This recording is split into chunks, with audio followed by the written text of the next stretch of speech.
ఇక్కడేం చేస్తున్నావు? మళ్ళీ రా వెళ్దాం. రా మళ్ళీ, టైం అవుతుంది.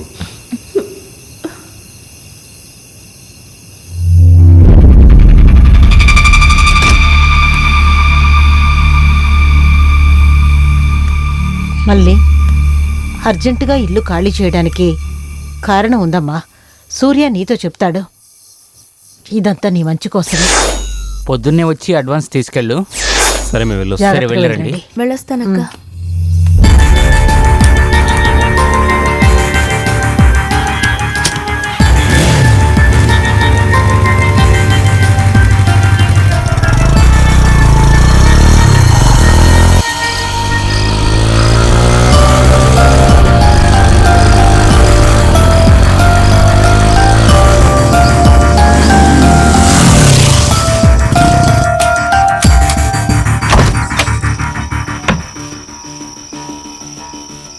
రా మళ్ళీ.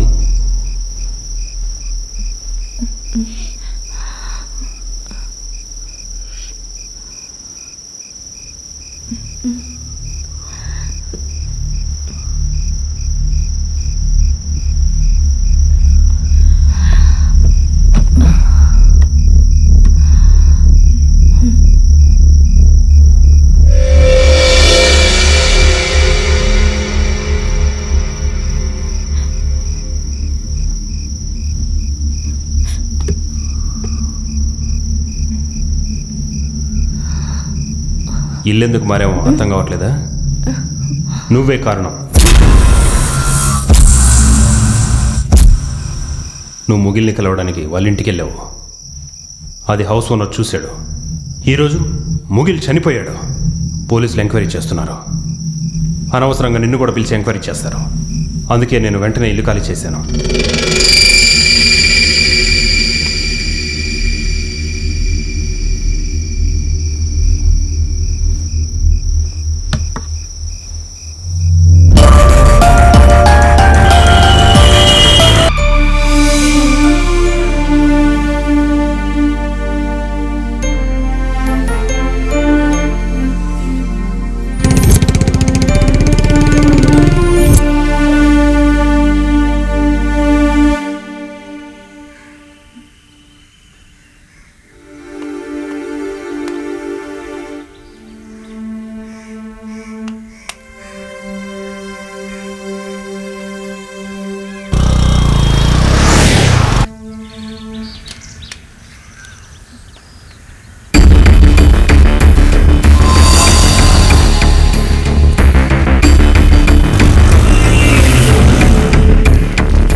చాలా బాగున్నాయి.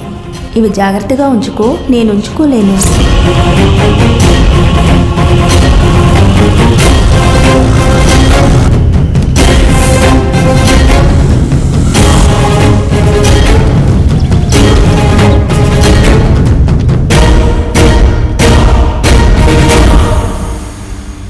ఈ ఫొటోస్ నీకెక్కడ దొరికాయి?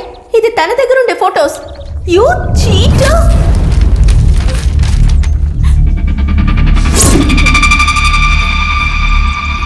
నువ్వేంటికి వచ్చిన రోజే వాడు చనిపోయాడు. నువ్వేగా చంపావు? చెప్పు సూర్య, చెప్పు.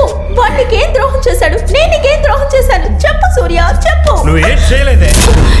నేను ఎప్పుడు నీతోనే ఉంటాను, నువ్వు ఎప్పుడు నాతోనే ఉంటాను ప్రతిసారి చెప్తుంటావు కదే. కానీ ఇప్పుడు వాడెవడో లవ్ చేస్తున్నావు. ఈ ద్రోహం కదా?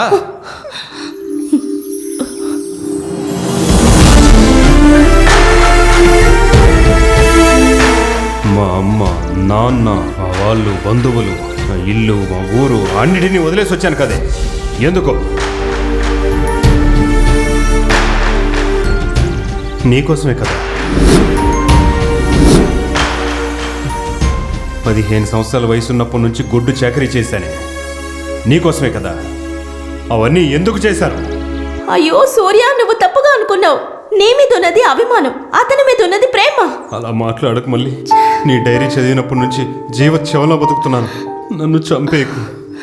అతను చాలా మంచివాడు, అందుకే ఇష్టపడ్డాను. అలా మాట్లాడకు మళ్ళీ. వాడు నిజంగా చాలా చెడ్డవాడు. నాకు నీ మీద ఉన్నదే నిజమైన ప్రేమ. నన్ను అర్థం చేసుకో. నా లవర్ గురించి తప్పుగా మాట్లాడదు. నువ్వే చెడ్డాడివి. ఏం మాట్లాడుతున్నావే?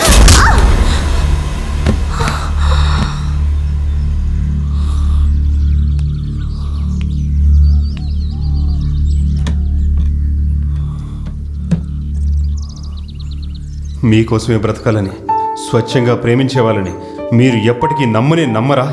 ప్రమాదాల్ని కోరి తెచ్చుకుంటారు కదే. నీకు తెలియని విషయాలు చాలా ఉన్నాయి. నాకు జరిగింది యాక్సిడెంట్ కాదు, చంపడానికి ప్రయత్నించాను. ఆ రోజు నేను హాస్పిటల్ నుంచి డిశ్చార్జ్ అయ్యాను. గుణ ఎందుకు ముగిల్ని చంపాలనుకుంటున్నాడు? ముగిల్ మంచోడో కాదో తెలుసుకోవాలని కదా అక్కడికి వెళ్ళాను. కానీ ముగిల్ నాకు ఈ స్థితిని కల్పించాడు. ఇప్పుడు గుణాన్ని కలిసి ముగిల్ గురించిన అన్ని విషయాలు తెలుసుకుంటాను.